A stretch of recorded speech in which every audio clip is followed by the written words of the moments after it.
মা ইলিশ রক্ষায় 22 দিনের নিষেধাজ্ঞা শেষেও সাগরে কাঙ্ক্ষিত ইলিশ মাছ মিলছে না। এতে লোকসানে পড়ছেন জেলে ও ব্যবসায়ীরা। তার উপর ঋণের বোঝা কাঁধে নিয়ে দানদারদের চাপে দিশেহারা তারা। পর্যাপ্ত মাছ ধরা না পড়ায় রাজস্ব আদায়ও কমেছে সরকারের। রুবেল হোসেনের ছবিতে সাইফুল মিরাজের রিপোর্ট। কাকডাকা ভরে মাছ বিক্রির হাকডাকে সরগরম দেশের দ্বিতীয় বৃহত্তম বরগুনার পাথরঘাটা মৎস্য অবতরণ কেন্দ্র।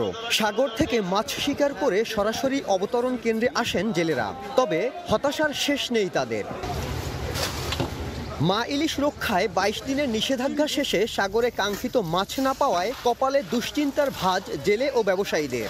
ঋণের বোঝা কাঁধে নিয়ে দাদনের চাপে দিশেহারা তারা। তবে আগামী 7 থেকে 10 দিনের মধ্যে কাঙ্ক্ষিত মাছ পাওয়ার আশা ট্রলার মালিকদের। মাছ নাই নদীতে, 17 দিনের পর একটা টিনি পড়ছে, তাতে এই আসল টাকাই আসছে না।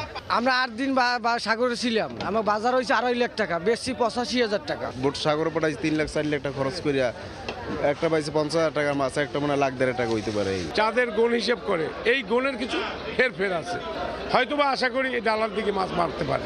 মা ইলিশ রক্ষার নিষেধাজ্ঞার পর গত বছরের তুলনায় চলতি বছর মাছ কম ধরা পড়ায় রাজস্ব কমেছে সরকারের। গত 4 নভেম্বর থেকে এই অবতরণ কেন্দ্রে মাছ বিক্রি হয়েছে 223 মেট্রিক টন, যার মধ্যে ইলিশ ছিল মাত্র 88 মেট্রিক টন। ইলিশের পরিমাণটা গত বছরের তুলনায় কম পাওয়া যাচ্ছে এবং অবতরণ কম হওয়ার কারণে আমাদের রাজস্ব একটা বিশেষ প্রভাব পড়ছে। আমরা গত বছরের তুলনায় এবছর রাজস্ব একটু পিছিয়ে আছে। পাথরঘাটা মৎস্য অবতরণ কেন্দ্রে বিক্রি হওয়া মাছের মোট দামের 1.25% রাজস্ব আদায় করে সরকার। সাইফুল মিরাজ, সময় সংবাদ, বরগুনা। 4 দশক ধরে আপনার ফাইন্যান্সিয়াল পার্টনার আইডিএলসি।